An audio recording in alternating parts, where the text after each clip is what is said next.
Deus, nosso Senhor, de nossos inimigos. Em nome do Pai, e do Filho e do Espírito Santo. Amém. Os prezados irmãos, pode sentar. Eu quero desejar de coração a todos uma santa e abençoada Páscoa de nosso Senhor Jesus Cristo. Eu sei que muita gente fez a quaresma, rezou, tomou uma resolução, fez uma penitência, se uniu a nosso Senhor, mergulhou na paixão de Jesus, e agora então nos alegremos com Jesus ressuscitado, nos alegremos e acompanhado Jesus nesse tempo da quaresma, que temos sido obedientes à igreja e passado a quaresma, passado o tempo da quaresma. Para lembrar as pessoas que não puderam acompanhar na vigília de ontem, a missa, ontem a igreja fez aquela vigília esperando a ressurreição de Jesus. São Marcos, o evangelista São Marcos, fala que Jesus ressuscitou na madrugada do primeiro dia do sábado, que foi hoje, que nós chamamos de dia do Senhor, que para os judeus era o primeiro dia da semana. Por isso que nós celebramos a Páscoa à noite, dobrando de um dia para o outro. Os evangelistas contam que quando Jesus morreu na cruz, havia dois amigos de Jesus, um era José de Arimateia e o outro Nicodemos, que se destacam lá no evangelista São João. José de Arimateia, tendo visto que Jesus morreu na sexta-feira de tarde, foi até Pilatos e pediu o corpo de Jesus para poder sepultá-lo. Aí o que ele fez? Pediu o corpo de Jesus, Pilatos foi e consentiu, e Pilatos queria saber se Jesus tinha morrido mesmo, chamou até um centurião, perguntou, ele já morreu mesmo? O centurião falou sim, ele já morreu.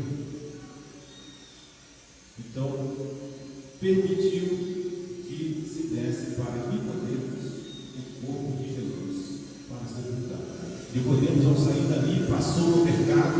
Jerusalém estava cheio de vendas, era o tempo da Páscoa, muita gente. Ele comprou um grande tecido de linho.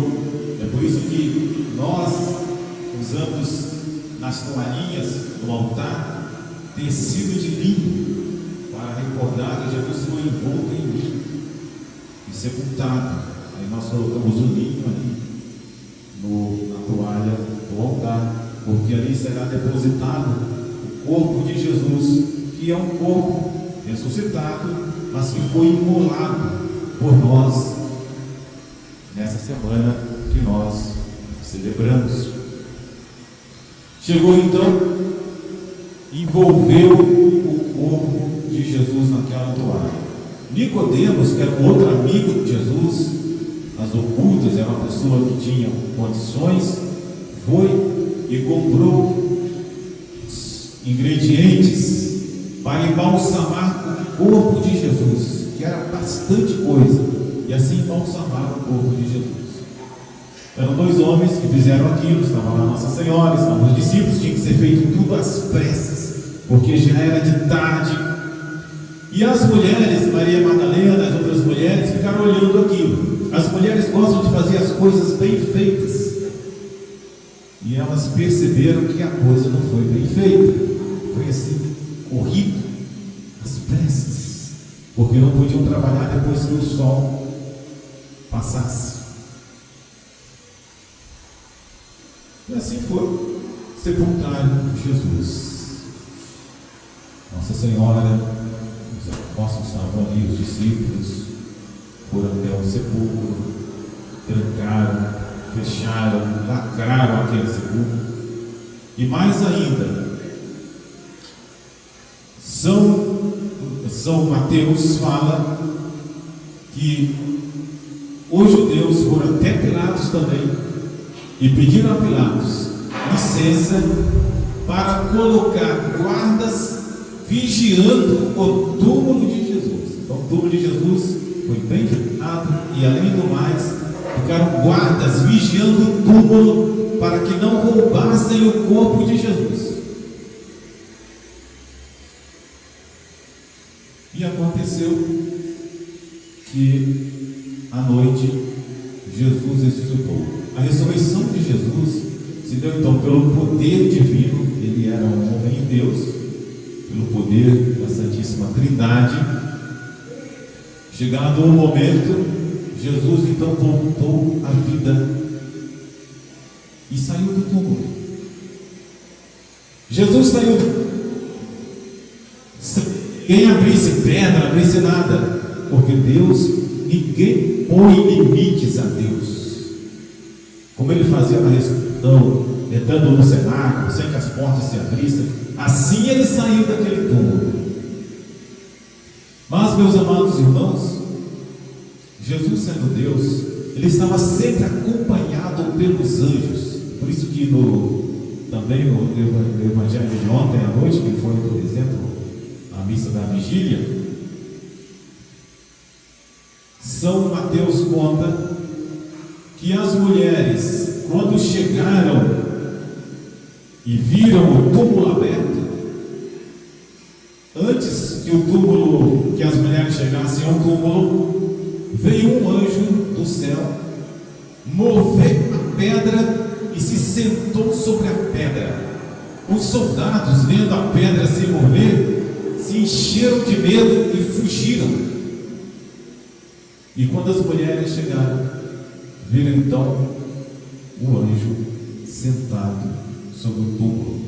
Só que o rosto do anjo era brilhante como o sol, e as suas vestes eram brancas como a neve. O que aquele anjo dizia? Aquele anjo dizia para o vice que ele participava da grande vitória e alegria de Jesus ressuscitado. Por isso mesmo, era um rosto brilhante como o sol e as vestes brancas como a neve. E ao mesmo tempo, aquele anjo estava sentado, como alguém, por exemplo, que depois de fazer uma grande batalha e vencer, ele se senta, ele descansa. Ali estava um anjo, cheio de marcas de alegria, sentado, como dizendo: nós vencemos.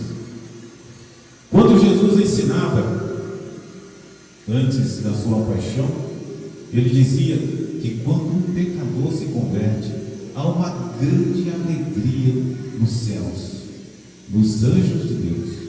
Então a vitória de nosso Senhor Jesus Cristo, uma grande alegria para os anjos, que os anjos, em união com Deus, eles querem a vontade de Deus, eles queriam a nossa salvação, eles queriam a nossa redenção. E quando então Jesus fez, eles se alegraram com Jesus. E os anjos que apareceram, eles aparecem então vestidos de branco, eles aparecem jovens, porque a força e a renovação que Jesus fez para a humanidade, e os anjos participam dessa redenção. Aqui mesmo no Evangelho nós acabamos de ouvir, quando Maria Madalena e Maria, mãe de Tiago, e Salomé compraram perfumes para aperfeiçoar aquela coisa que foi feita às pressas, para embalsamar o corpo de Jesus melhor, e chegaram lá, o túmulo estava aberto.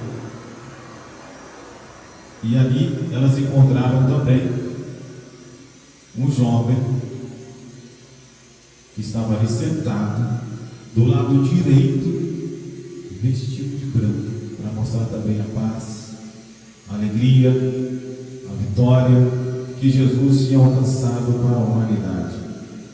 E o anjo disse: não vos assusteis, procurais Jesus, o Nazareno, aquele que foi crucificado, não está mais aqui, ressuscitou, como tinha dito. Veja o lugar onde puseram, e elas então averiguaram. Interessante que esse local em que Jesus foi sepultado foi averiguado por essas mulheres e também pelos apóstolos, por São João, por São Pedro. E o modo como Jesus fez para São João, para São Pedro, um modo especial para São João, quando São João viu, por exemplo, que o sudáriozinho que tinha sido posto sobre a cabeça de Jesus estava dobrado, o modo como Jesus saiu dali daquele sudário, São João viu e creu. E meus amados irmãos, essas mulheres receberam do anjo a seguinte recomendação: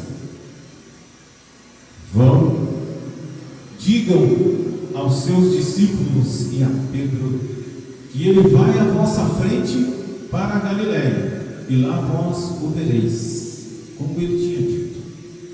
E foi assim que os anjos, que um dia participaram do nascimento de Deus, e tiveram e anunciaram uma grande os homens com o nascimento de nosso Senhor, agora estão anunciando aquela explosão de alegria da ressurreição de nosso Senhor Jesus Cristo. Quando nós celebramos o Natal, nós celebramos o Natal com uma grande alegria, porque é o começo da nossa redenção pelo nascimento do Salvador.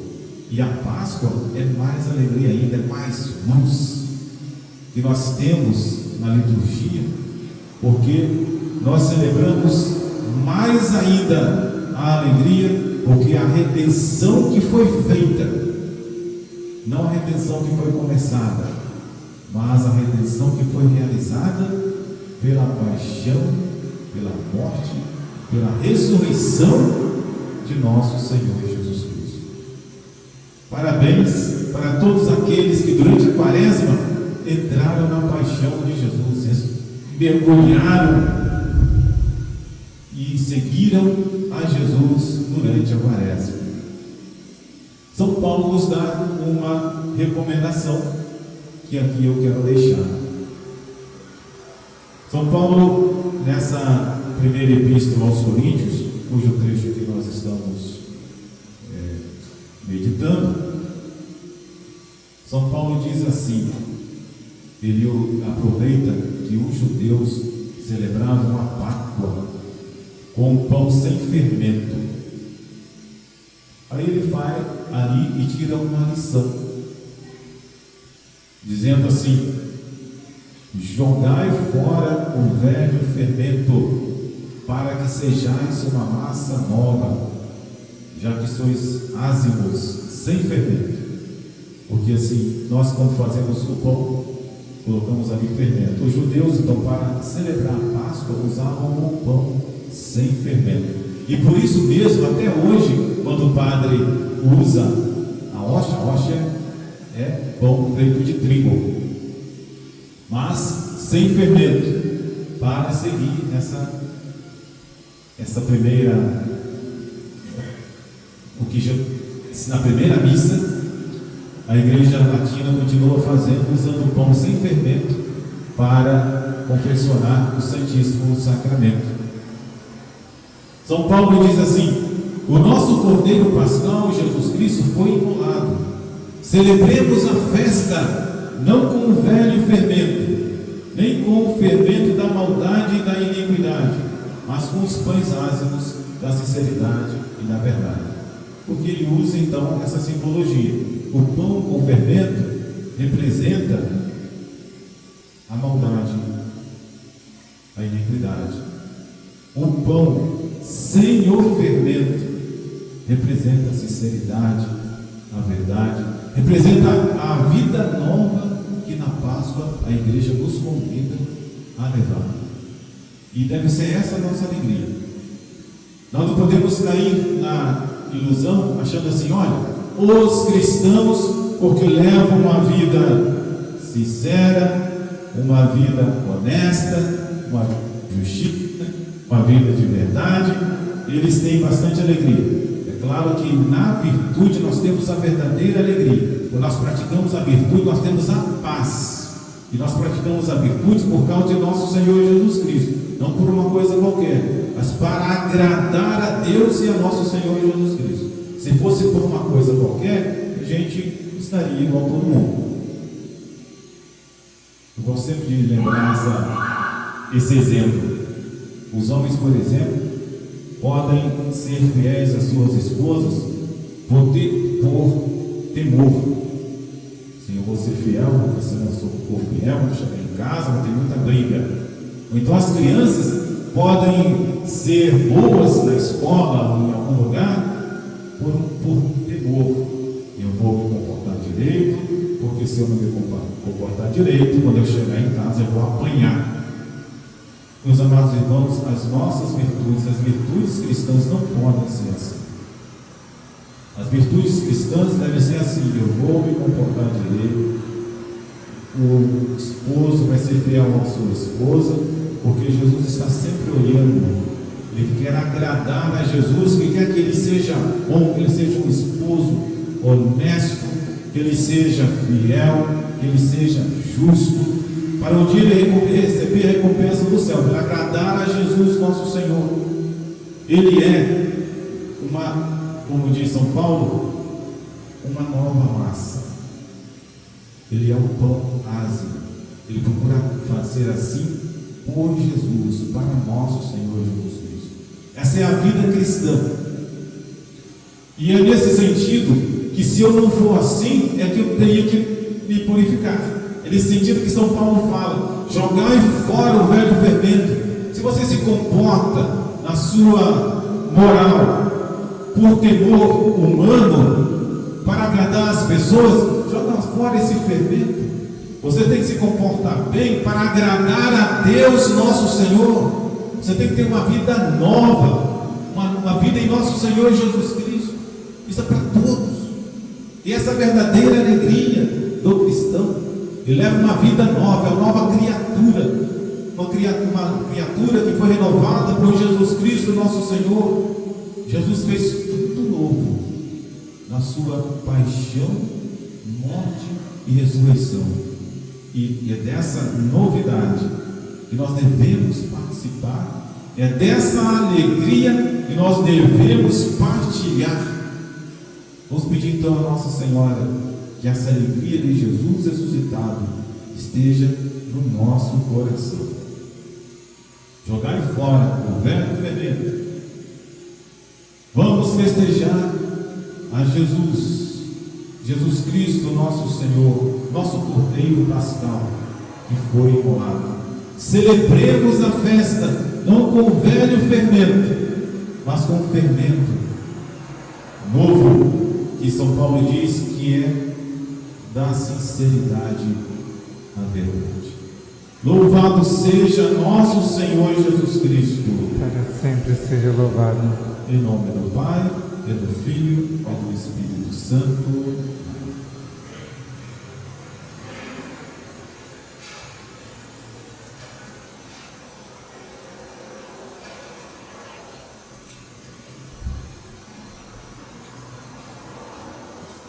Vamos todos fazer a nossa profissão de fé.